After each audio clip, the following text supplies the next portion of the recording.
freedomtalkradio.co.uk. This is the most diverse, most amazing, one of the funniest radio stations you could ever listen to on the internet. I've heard so much stuff from the ups, the downs, the lefts, the rights, the politics, the non-politics, the schmolitics, whatever you want to call them. It's great.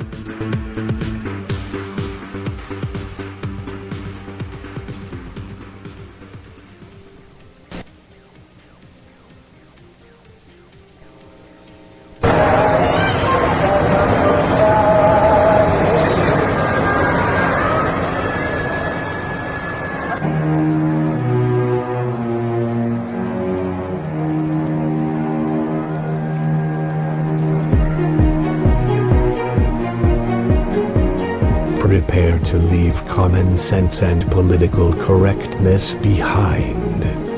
Welcome to Zamistan.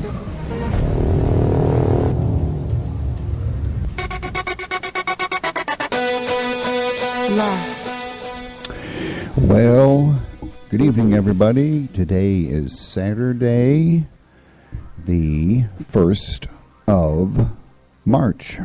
And my name is Bill Zam. Welcome to the show. And let me click a couple of things there to make sure that we're ready to go for the rest of the show. And welcome to it. Those of you that are listening on the audio stream coming from Spreaker will be able to, hold on 1 minute while I make a brief adjustment. There we go. Those of you that are listening on the Spreaker stream, you're more than welcome to also watch our screen share. I am sharing the screen that I use for the show, so you can see all of my show notes, all of the graphics, nice photographs, and everything else that we're going to use during the show. In this particular episode, we are in fact going to be highly visually based. So I will invite all of you to go ahead and start up the screen stream. If you do not know how to do that, simply go to the bottom of the page on the website, the freedomtalkradio.net website. Down at the bottom, you're going to see a really nice, pretty red bar. Over on the left-hand side, you're going to see a thing that's called announcements. Click on those announcements, and the instructions will pop up. And I'm going to go ahead and begin the show, while those of you that actually feel like watching what I'm doing can do that. And I am now going to switch over to this and go like this, and there we go. If you'd like to call into the show, and I can't see any reason why anybody would, but maybe they would like to. The phone number for the studio is 906-477-5059. That's 906-477-5059. Call early, call often. And we will Skype switchboard cooperates with us. We did a show earlier today in conjunction with another show on our network, the Knights of Liberty, and we had a few Skype problems, but hopefully those problems are solved. It appears to be working correctly. Now, on with the show. Here at Freedom Talk Radio, we have developed our editorial policies. The editorial policies are in place to provide guidance for our writers, our hosts, and our staff, so that everybody knows what page we're on, what we intend for the site, and how we intend to use the site. In fact, I have to check on one thing here just for a second, just to make sure that everything is working perfectly. How do you like that? Those of you that are watching the video archive of the show, you can actually see the studio monitor that we look at when we're doing the show. You can see my little voice going up and down on the VU meters over on the left-hand side, and that's what it looks like. At any rate, we have developed our editorial policies for the Freedom Talk Radio SETV network. just simply because we want to make sure that it's all set in stone, and we're providing guidance for everybody that's on the staff, our listeners, our readers, and our writers, as well as our show hosts. Basically, everybody who's a host on the show can pretty much do and say whatever they want, and because it's their show. We don't have somebody sitting in the control room and listening to the show like they do on many radio stations and jump on their case if they say something wrong or politically incorrect. That's how it is. That's the way we roll. Now, recently, over here on Freedom Talk Radio SETV, we've been approached about some of the articles that we have up on the website and how we present them. And I wanted to address that briefly here at the beginning of the show before we launch into my topic for this episode. One specific article is titled "Shut Up and Die," which apparently wasn't clear enough for some people. Let me explain.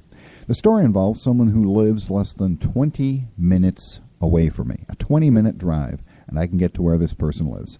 And it concerns a man who wants to be my senator, and a woman who is told by the healthcare provider that she got from the United States government that her cancer treatments were cut off and that they would not be paid for. In essence, die.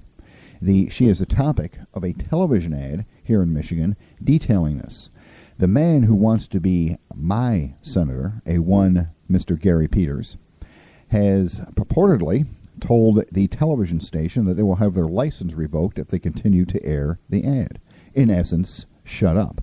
Thus, the title of the story is Shut Up and Die. 30 seconds reading the article, which also contains my opinion, would show anyone capable of coherent thought that the title is accurate and on point. Either participant in this story is more than welcome to come on this show and explain the situation from their point of view. My point of view is that this woman has been told to shut up and die. And frankly, it is what every single American is faced with at this time. But I don't expect anybody to listen to me this time either. And that's the beginning of the show, my little tirade, because I do that at the beginning of every show. Now, the topic of this show tonight is something that I have been watching since 2011, November 1st, 2011, to be precise. It is a topic that is extremely important, I believe, and it is also something that people would call a conspiracy if they are have that sort of mindset where they are one of the sheeple rather than one of the people that are free thinking. Sometimes people just enjoy having the wool pulled over their eyes, or they don't realize that there are other points of view out there. Either way, this involves something that can be labeled a conspiracy theory, although I don't think it is. I believe at this point that there is ample evidence to show that this is, in fact, a correct point of view as far as I can tell. It is very, very disturbing, the information that I'm going to give you. It might upset some people, but I encourage you to continue listening. And you can listen to the archives and just listen to it in little chunks at a time if it upsets you that much. But what it amounts to is something that I covered last week. And it involves a National Geographic contributor and a paleoclimatologist by the name of B. Lynn Ingram. Now, she has written a book, along with somebody else, that addresses part of what I'm going to talk about here. And that is, we're going to pick up the story with the drought in California. Now, there's a drought in California. There is also a drought in Brazil. They are, in fact, interconnected. And I'm going to explain how they are interconnected and what it means for everybody that pretty much lives on this planet, to be honest with you. One drought in Southern California, whole state of California, West Coast really, lasted for 200 years. And there is a distinct possibility that the drought that has begun in the state of California may not end during our lifetimes. I'm 55. I might live another 20 years if I'm lucky. It might not end within my lifetime. It might not end within your kid's lifetime. It is very, very important to keep in mind. Now, sure, there are going to be short periods of rain. There always is. But the drought, as a matter of fact, is in place, and it is cruising right along. And I'm going to explain exactly what one of the major causes of that drought is and what it is doing to the weather here in North America, as well as its effects on Europe and around the world. B. Lynn Ingram is a paleoclimatologist, and she's at the University of California at Berkeley. And she believes that California and much of the western United States needs to brace itself for a mega drought.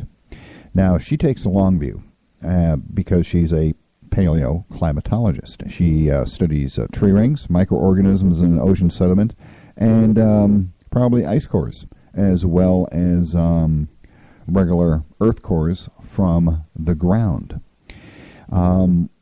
She uses all of this information to identify temperatures and dry periods in past millennium. Her work suggests that droughts are nothing new to California, and that is exactly true. There are other paleoclimatologists that are working with Ingram, and they have correlated a bunch of mega droughts with a shift in the surface temperature of the Pacific Ocean that occurs every 20 to 30 years. So every 2 to 3 decades, there is a surface temperature shift in the Pacific Ocean. And it is something that's called the Pacific Decadal Oscillation, or the PDO. We are currently, right now, in one of the cool phases of the PDO. The PDO, the Pacific Decadal Oscillation, is very similar to an El Nino event, except it lasts for decades. That's where the decadal part of the name of it, of the Pacific Decadal Oscillation, comes from. El Nino can last for 6 to 18 months. I remember during one El Nino, trying to remember where I was living, got to be close to 20 years ago now, where I believe on Christmas Day it was something like 67, 70 degrees here in Michigan. So it has the same type of an effect that the El Nino does. The cool phases of the PDO result in less precipitation because there are cooler sea temperatures, and the sea temperatures push the jet stream north, which pushes off storms that would otherwise provide rain and snow to California.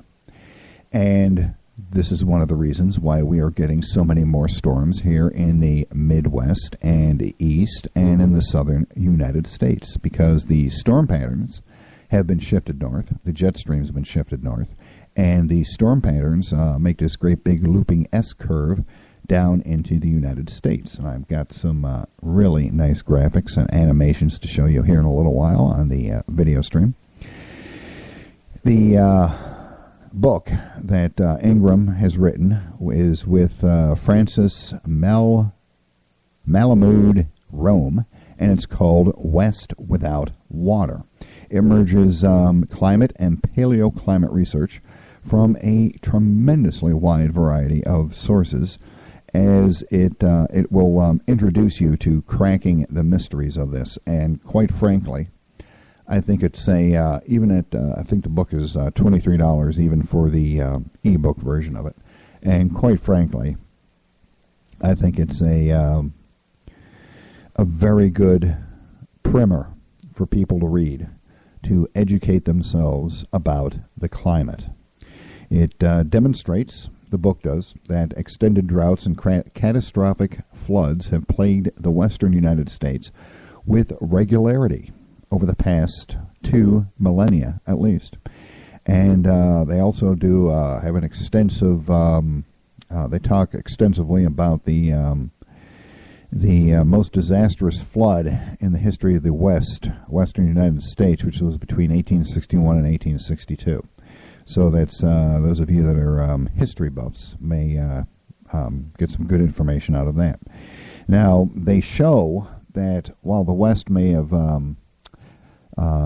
been temporarily buffered, or has been buffered from harsh climatic swings by creating the artificial environments that they create out here, which is from the canals and the irrigation and the diversion of water and whatnot, the dams and the reservoirs that they pull the water from. So they have essentially created an artificial environment. The modern civilization, our civilization, we are probably ill-equipped or ill-prepared for the climate changes that are hitting that region right now. We're already seeing where the feds have denied water to the farmers this summer, which is going to greatly affect the row crops, which would be your corn, your soybeans, and the like, as well as your seasonal crops like apples and other crops. I mean, we're talking the whole gamut of food crops, from apples to broccoli to asparagus to corn, soybeans, and it's all going to make those more difficult to come by because it's 50% of our food crops. And when we lose that much of our food crops, it's going to make food more expensive in the grocery stores, for one, and it means that we're going to have to get our food from someplace else. One would think that that would be someplace like Brazil, where they also produce a tremendous amount of food that we import. However, there is also a drought in Brazil, because this PDO, not only does it affect things to the north of it, it also affects things to the south of it. So Brazil is seeing much the same thing, where they are having an intense drought. Also, you have to draw into your consideration of all of this other climatic events that are occurring, or climatic events or non-climatic events. And I just realized that one of the sound clips I wanted to play, I forgot to put on our sound computer. So we're going to have to go without that. I'll just explain it to you. In their book, Ingram and Rome, they're warning us that it's time to face the realities of the past and prepare for the future, in which fresh water may be less reliable, as well as the aquifers out there drying up. Now, one of the things that most people don't know about aquifers is this, and that is an aquifer is essentially water contained in the ground, sort of an underground lake, if you will, that people draw their water up out of. When the water is in there, the hydraulic pressure from the water holds the cavities apart. And you pull water out of there. The water is replaced by springs, snow runoff, filtration from the ocean, I would assume. And it's replaced, and you continue drawing water up from the aquifer. However, when the aquifer goes dry, those cavities that are held open by the hydraulic pressure collapse. And thus the aquifer will never return. So all these aquifers that are going dry out west, they're not coming back unless new ones are created. Now, remember I told you that we are in one of the cool phases of the PDO. Notice that there isn't, I haven't made any of the usual snide comments about man-made climate change and global warming, because what these folks are using and what other folks are using is actually called science. And it's important to learn the difference between science and politicians and social engineers telling you what they think is happening rather than what really is happening. Now, on the screen for the screen share, and this will be available for consumption after the show as a video along with the show notes. that are going to be up on the website. You can see that I have a chart there of the PDO ocean temperatures, the Pacific Decadal Oscillation ocean temperatures. Now you can see from about 1900 to 1950, there was a warm, what they call a regime, a warm regime. From 1950 to 1970, there was a cool regime. And many of us that lived during those times remember the harsh winters that we had. Now, from 1980, especially 1977 and 1978, the winter that we're having here in Michigan is a record-breaking winter. The winter of 77 and 1978 were, I think, just as bad as this. I lived through it. I was plowing snow at the time, so I am well familiar with what it was like and what harsh winters are like. I grew up in western New York, as a matter of fact, so I know what snow belt snow looks like. And these winters that we're having, it looks like they're probably going to stay about the same. But anyways, I'm getting ahead of myself. From 1980 to about 2000, we had a warm regime in the PDO, which means there was plenty of rain for everybody and everything, and the jet stream was farther down south, so there were warmer temperatures, and that's where our global warming tirades came from. Now, from 2000 to about 2002, there was a cool period. And then from 2002 to 2010 or so, there was a warming of it. So we've had more temperate temperatures across the country. And now, since 2010, we are most certainly in a cool period. Let me bring up something right here that will show you a little bit better about what is going on. Here is a different chart of the Pacific Decadal Oscillation. It's called the PDO Index. And it's this particular graphic says that the PDO waxes and wanes approximately every 20 to 30 years. Scientists think that we are now in a cool phase. Now you'll see from this chart the various years that we had the cool and the warm phases of the PDO. We are in the cool phase of the PDO right now. And there is another chart here that shows exactly what is happening. Now, I'll read you the captions to it for those of you listening on the audio side.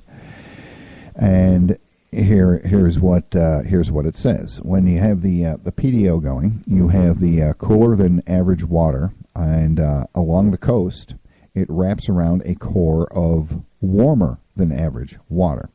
This creates a high-pressure ridge that pushes north, which goes into the Gulf of Alaska.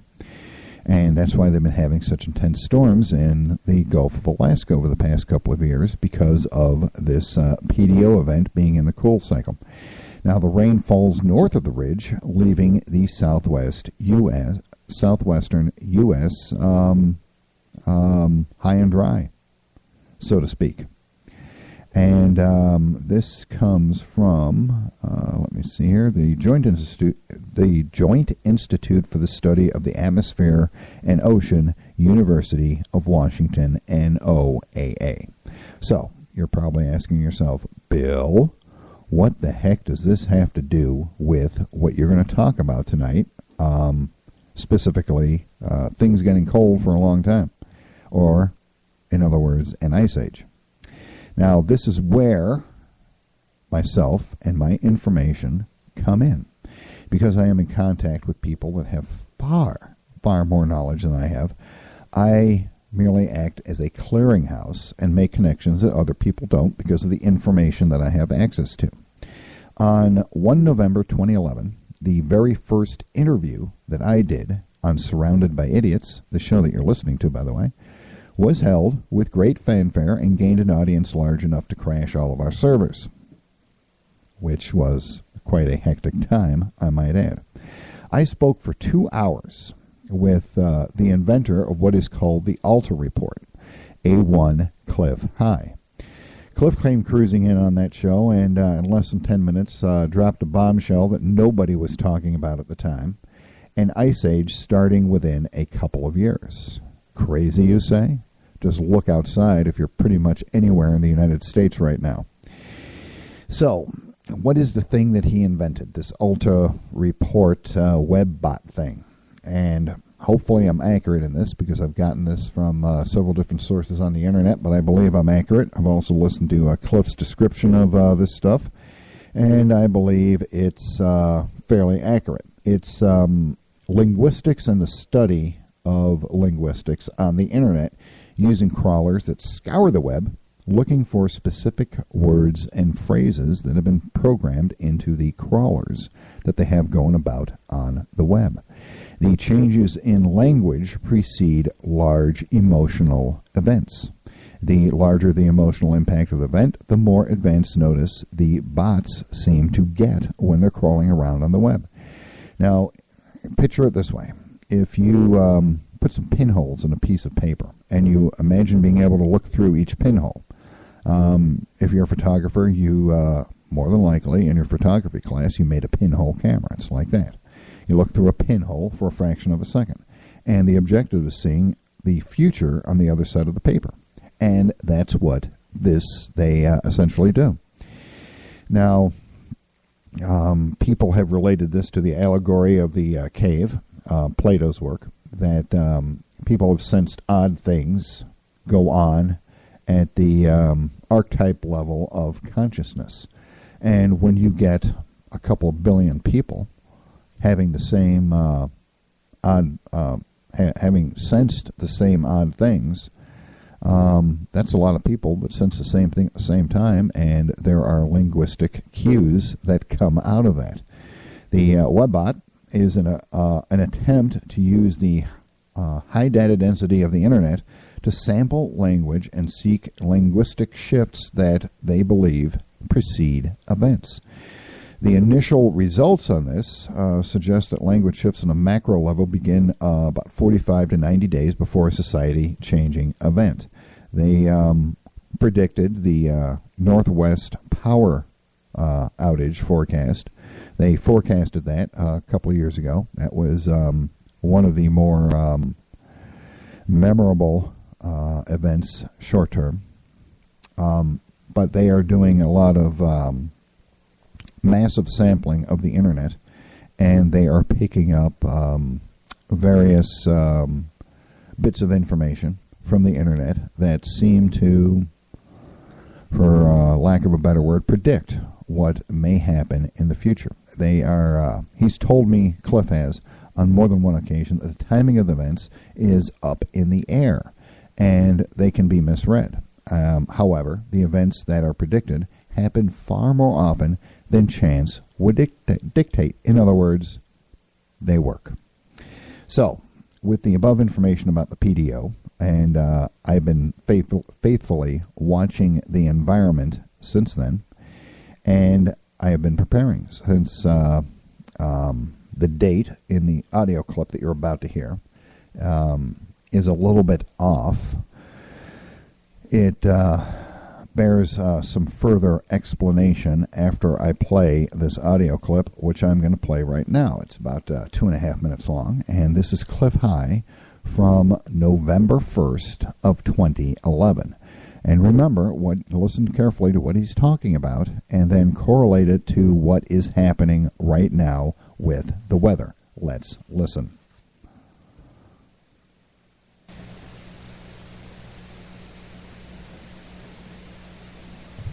Yeah, I believe that this event that occurred was part of a changing weather patterns on our Earth, and we've had a breakdown in a pattern that has held for perhaps 120, 130 years. That breakdown may be partially related to HARP and the Russian version of it, the Chinese version of it, etc., going out and blasting all around and causing problems. But nonetheless, the issue is going to be that as the winter progresses, because basically fall is gone now. We've lost fall and we've lost spring, and we're going to have a very long winter that'll start in October and go all the way through to about probably April or May, maybe June or July where I'm at. because the storms will come across the Pacific, and they're going to be of such strength that they will continue to sweep from the northwest here all across the country repeatedly, as they did last year, only at a level of severity that we had not seen last year. So if you had a really rough time with your local winter last year, excessive snow, huge amounts of ice, and so on, prepare for the same again, but maybe as much as 40 or 60% larger amounts. That's a lot. Extremely so, yeah. And it may be that this year, it may be that we'll shade in this winter, and there will be spots on this planet that in the winter of 2011/12 will continue all the way through their summer, such that it snows again before it ever gets to be summer. And we end up with mini ice age or mini glaciation events starting all around the planet. And more moisture, and that's getting us with the storms that are going to head right into the East Coast and dump snow on everybody pretty much to the east of, say, Spokane.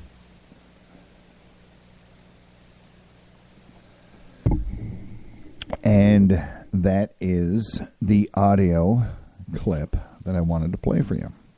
Now, Cliff was on the show. No, that I remind you, this was November 1st of 2011 that he was talking about this.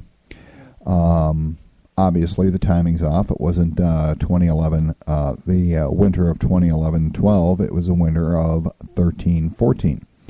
So it's off by about 1 year, but the linguistics cues were still there, and it's now coming to fruition. I should save this to the end of the show, but I'm going to make this comment and this commentary right now. Are you prepared in any way, shape, or form? I mean, really prepared? Have you taken note of this drought in California and, by association, the one in Brazil? And I will also throw in something I wasn't intending on throwing in, but the politics of the military situation in the Ukraine. Do you think Russia's going to sell us any wheat that they grow? Think about that for a minute. Given the current relationship and the degrading of the relationship, do you think the Russians are going to sell us any wheat or any food if they happen to be able to grow any? No. We're not going to be able to get it from Brazil. We're not going to be able to get it from the western United States, where all of this stuff is grown. Sure, it's grown across the rest of the country, but it's not enough to make up for what we need. Remember, 50% of our food comes from a combination of California and Brazil. So have you really prepared? Have you started stocking up on food? Because we know prices are going to be going up. We know there's going to be intense inflation at the grocery store. Because demand is going to be high and supply is going to be low. So the prices are going to go up. Have any of you actually prepared out there? Besides the odd few of you? Have you started stocking up on what you'll need if all of this comes to pass? Did you start stocking up on ammunition when you had the chance? I bet you didn't. I bet most of you did not. And you were joining the rest of the people that were running around with their hair on fire, crying and whining about how it was hard to get ammunition. Don't do that when it's going to be hard to get foodstuffs in the future. Buy canned or dry goods. Dry beans. You can get canned asparagus. You can get freeze-dried or dehydrated broccoli. You can get all kinds of dehydrated foods. And trust me when I say that when you reconstitute them in boiling water, essentially recooking them, they will come back and look perfectly normal. You can get frozen food, too. If you happen to have a big stand-up freezer like we do, we have a very large home freezer sitting in the house here that is loaded up with frozen meats and frozen vegetables and everything else that I buy on sale. As a matter of fact, one of our local grocery store chains had a wonderful sale a couple of weeks ago. Things like butter, 50% off. Yeah, give me 10 of those. Milk, 50% off. Give me a bunch of those because I'm freezing me some milk. All different kinds of various foods that they had on sale, I stocked up. And, yeah, it takes a little bit more money out of your budget and your paycheck, but it's worthwhile in the long run because you're going to be saving money. Just think, I've got 4 months worth of butter now for half the price. I'm not going to have to buy butter again until the middle of the summer.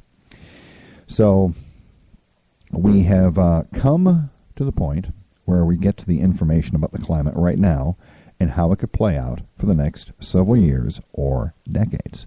Now, what I want to do at this point is to whet your appetite on Ingram's book about the western United States and the droughts and the climate therein.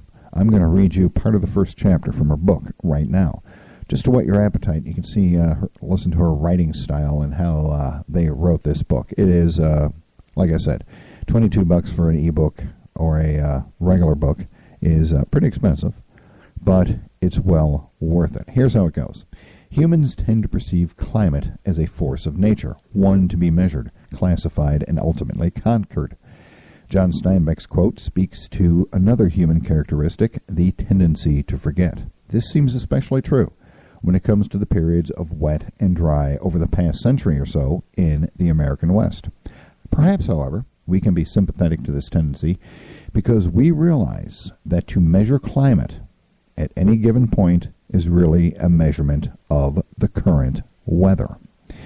To understand complex climatic patterns requires a much longer time scale. Thus, in our lifetimes, we experience not only a small sampling of climate effects, not the full range in the west of the western United States. Imagine a performance of a Beethoven symphony with only the first few chords playing over and over again.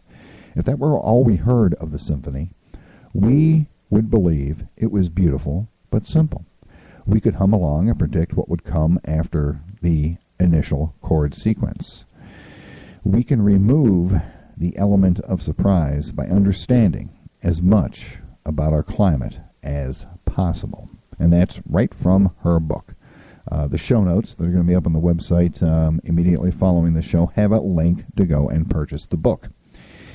The effect of the cool phase of the PDO is to shift the jet stream to the north. This shift we are seeing in the weather right now, which is brutal cold and a lot of snow. So what I want to do at this point is I want to go over here to another web page and let's take a look at the jet stream.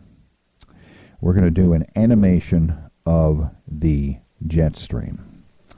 And we're going to go ahead and let it go here for just a few seconds. Actually, you know what I'm going to do? I'm going to go back and get the current jet stream. It's like this. Latest available. And there we go. It's up on the screen share right now for you to see. Let me enlarge it a little bit. And there we go. The lower right-hand corner of the screen is the map of the United States. About the middle of the screen, the exact center is the North Pole. A little bit to the bottom left of that is Alaska. And the upper left-hand corner is Europe. And closer to the center of the map on the upper left-hand side is Russia. Now you can see a couple of things here.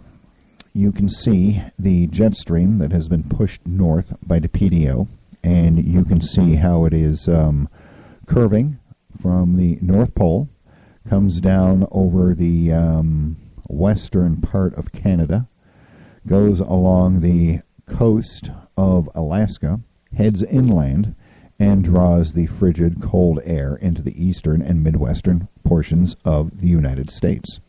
As an aside, you can also see on this map the jet stream sweeps across Japan, right where Fukushima is, their little nuclear plant that has been leaking epic proportions, or epic amounts of radiation. And you can see the jet stream goes directly across the ocean and comes ashore right around Baja and Southern California. It's carrying the radiation across the ocean and it is depositing it where food is grown in California and in the Midwest of the United States. That is another reason why you should have stocked up on food well before now. I have my food stocks are from before the Fukushima disaster. So I have food that is not irradiated. It's in our basement, underneath concrete. So it is not being irradiated right now. So the food that I have is pretty safe. I have tuna fish from several years ago that we consume on a fairly regular basis that is not radioactive. We have non-radioactive fish still. So that is the current jet stream. Let me see here.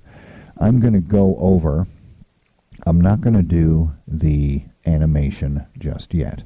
I'm going to go over to the, let me stop that right there.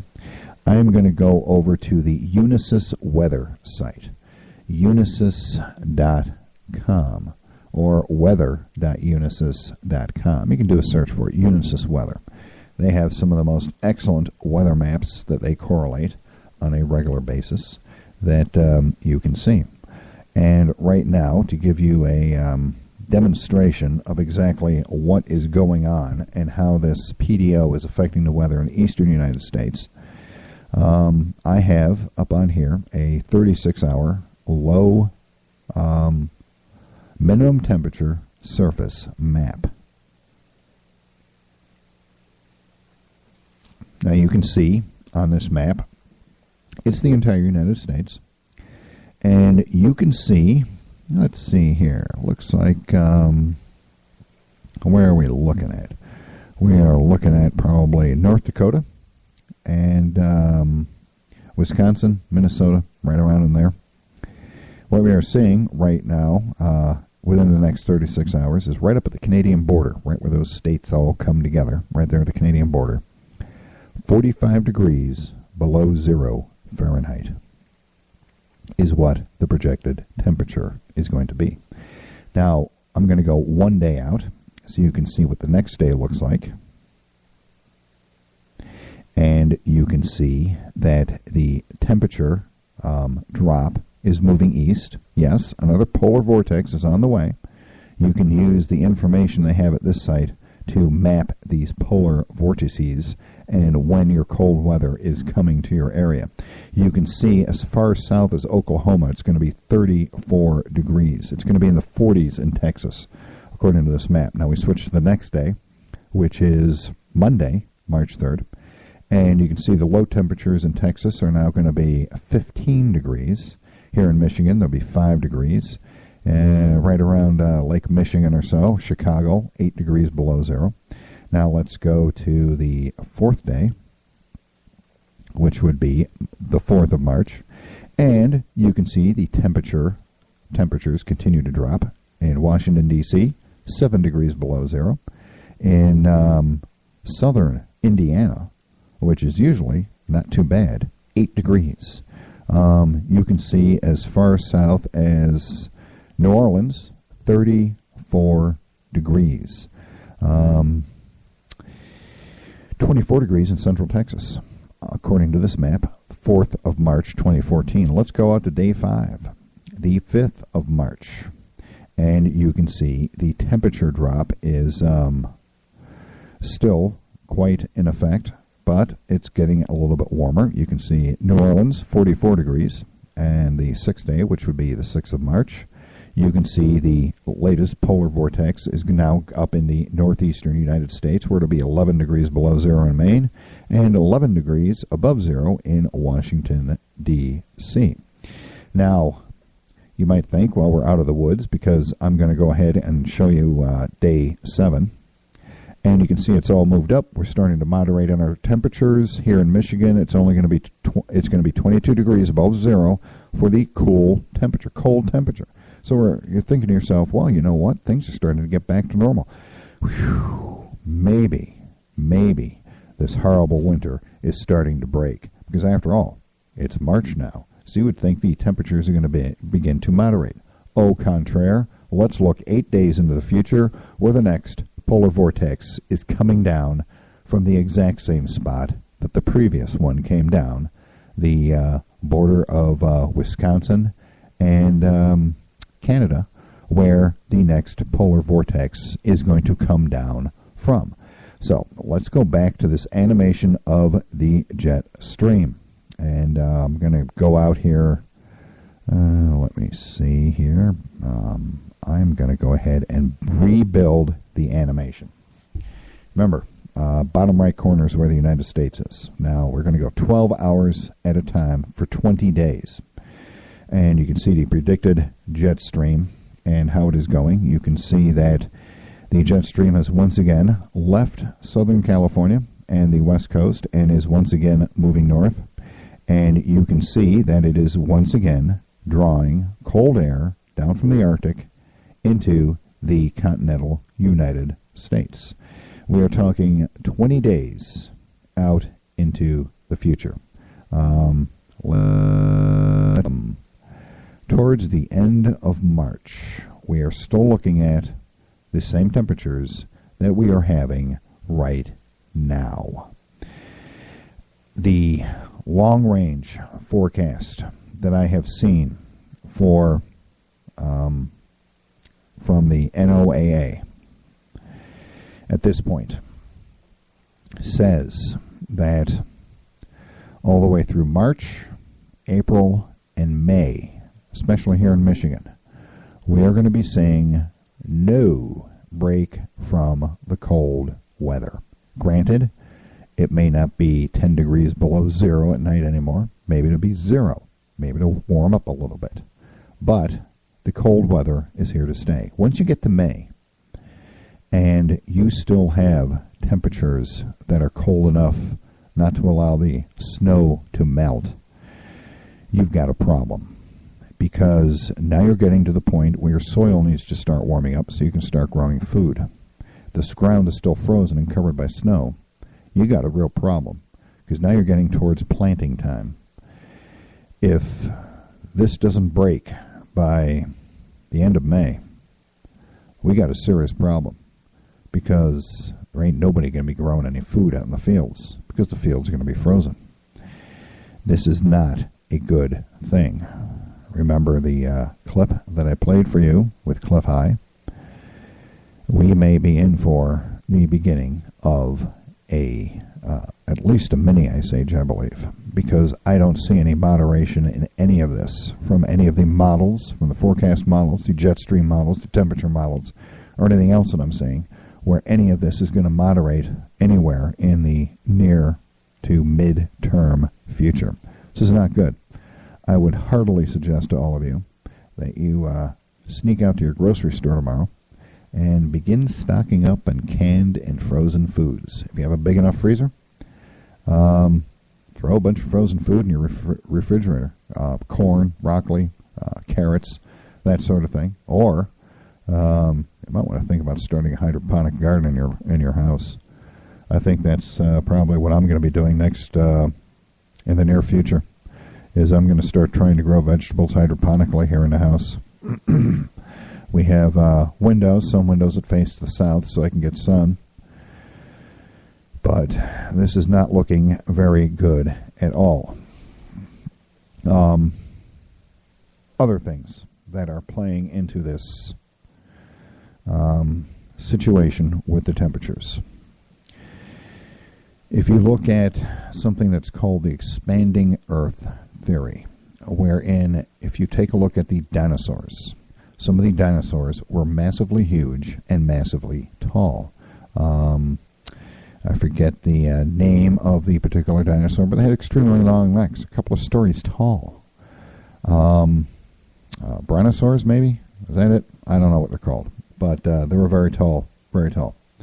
Right now, the giraffe is about the tallest animal that you can have. Because of gravity, the heart is simply unable to pump blood much higher than it is in a giraffe, up to a giraffe's head. So how do you explain that these dinosaurs had so much more height and bulk? How is that possible? The only explanation is there was less gravity, which means that the Earth was smaller, less mass. So the Earth gains mass over the millennia and goes through expansion phases where it goes through a phase where it's getting bigger. This is caused by particles that come from the sun that get absorbed into the Earth, as we are seeing now with what are called unknown particles that are bombarding the Earth. So we believe that we are in an expansion phase of the Earth. This explains, very convenient explanation as a matter of fact, all of the volcanoes that are erupting around the world. All of these volcanoes are throwing a tremendous amount of ash and dust into the atmosphere, which blocks the sun, which causes cooler temperatures. So you've got the PDO, which is causing all of this cold Arctic air to come flowing down and up from the Antarctica in the southern hemisphere. And you are also dealing with the dust and the ash from all the volcanoes, which is also cooling down the Earth because it's blocking parts of the sunlight. And the editors at Old Farmer's Almanac predicted exactly this weather that we're having. In fact, they predicted for Super Bowl this year in 2014, just a month ago or so, they predicted the Super Bowl would be affected by a large winter storm. And they were exactly correct, weren't they? Even though the weather was halfway decent there was a lot of panic over whether or not they were going to have to cancel the Super Bowl because of the latest super-duper giant winter storm coming towards the East Coast. The Old Farmer's Almanac not only uses climatic data, but they also keep track of other things like volcanoes and the output from the sun, which is very low. So, you have the PDO, which is pushing the jet stream north, which is drawing down cold air, which is going to continue to do that for decades. You have all of the volcanoes that have been going off over the past couple of years that are blocking sunlight with the dust in the atmosphere. Even though you can't see it, it's doing it. That causes some more cooling. You have the low output from the sun, which is causing less solar radiation to hit the Earth, which is also having a cooling effect. That triple whammy right there may cause this mini ice age that some people, myself included, are predicting. Essentially, you're hearing it first here on Surrounded by Idiots, because I don't see anybody else that's pulling together all of this information. I really don't. This is going to be a heck of a thing to go through over the next few years. And that brings us up to the next thing that I want to talk about for the next few minutes to finish the show up, because I believe all of this correlates together. Pardon me for 1 second. I am going to, hold on for 1 second here. I am going to bring up our station identification little thing on the video side, and I'm going to play some music right now because I need to take a break and rest my voice for a second before I finish the show. Trust me, this last part is going to be really good. Hold on for just 1 second.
retrieve a throat lozenge so that I could have it gently caress my vocal cords so that my voice wouldn't get scratchy, because after an hour of talking, I have a sore throat now. One of the things that I have to deal with, one would think that doing a radio show and not being able to talk for long periods is not a good idea, but I am filled with not good ideas. Now, this is going to be highly controversial, this next part. You thought talking about a coming ice age is going to be controversial. Wait till you hear this part. If all of this weather, all these temperature outlooks here, let me bring up this right here. No, that's not going to help us. At any rate, these cold temperatures, Unisys is predicting that they're going to be going on for at least another 8 days, more than the next polar vortex is going to come down. The long-term NOAA forecast is calling for colder weather. If this goes into the summer, I believe we are definitely going to be seeing a mini ice age at the very least, if not a full-blown ice age, because of all the volcanoes are going to be depressing the temperatures as well as the low output of the sun. Our only hope at this point is that the sun has a massive amount increase in output. But now, if you take into account with this news, with this information, the massive ammunition supply buying all the departments of the government, the wholesale shift that we're seeing to a fascist state, the commandeering of the Constitution, the attempt at ground-level social engineering, and we have a recipe to deconstruct what people commonly call a conspiracy. It doesn't take a rocket scientist to see that, yes, indeed, the government may know something the average person does not. Hence, the reason why I'm doing this show. Perhaps the NSA was listening to that very first show with Clif-high and the bombshell about the coming ice age. Maybe not. We know that this show is monitored from the troubles that we have when we have controversial guests on the show. Perhaps the government has knowledge about this ice age that we very well could be entering, and we all of a sudden we have a lot of pieces of the puzzle coming together, don't we? Let's explore the bullet points that I have created for this. We are in a position between the droughts in California and Brazil to lose 50% of our produce crop. The PDO cycles indicate that this is a decades-long event. Food will be even more expensive in the future, starting now. 50% more, less food means more people starving. Tie in the known quantity of the economy in shambles and the recession that is starting right now, by the way. The next recession is starting right now. Mark my words. I don't give a crap about the home resale prices going up. We are seeing across the board retail sales are going down. We are seeing one of the first indicators that I use here in Michigan as a sign for a recession coming, and that is massive rebates on vehicles from the auto manufacturers.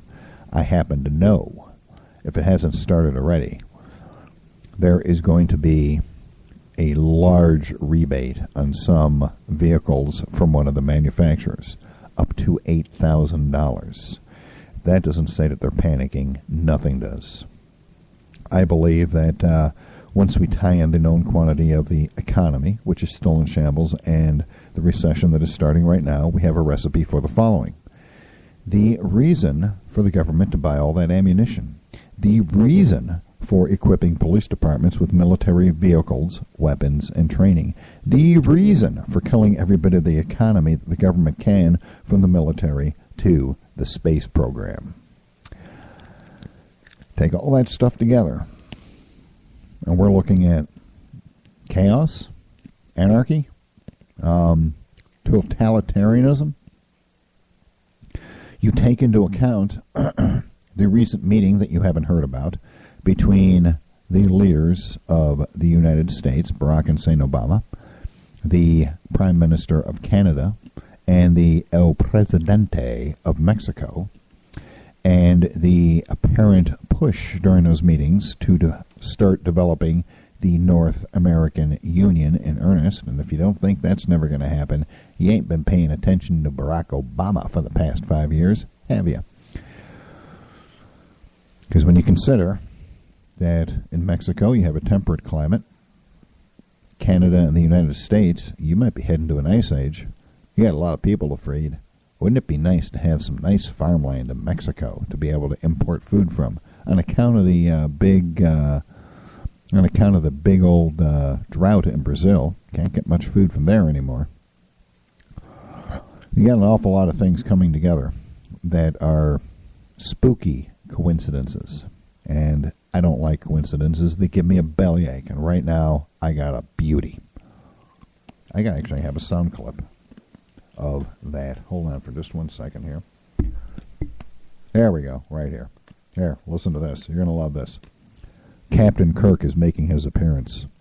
But it's a mystery, and I don't like mysteries. Give me a bellyache, and I got a beauty right now. There you go, right there. Captain Kirk himself. I'm looking for something else in our sound clips that I can use here, if I can actually find it. And of course, I can't find what I am looking for. So we're just going to have to say forget it.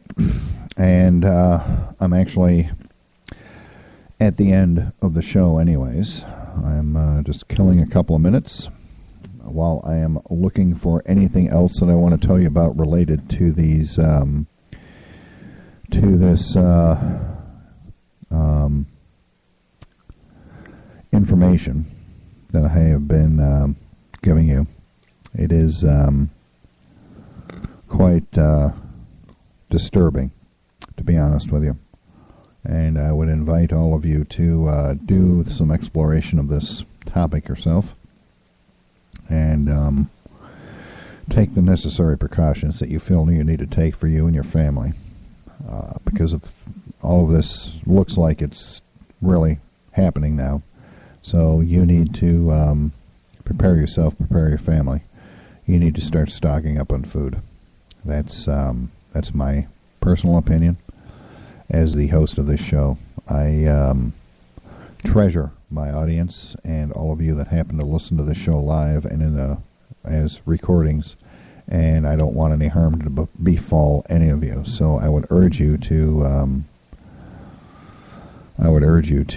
take this very seriously. So that's it for this particular episode of Surrounded by Idiots. I thank you for listening. Those of you that watch the screen stream, I thank you for doing that. I won't get any results from the audience share until later on, and frankly, I don't really look at it.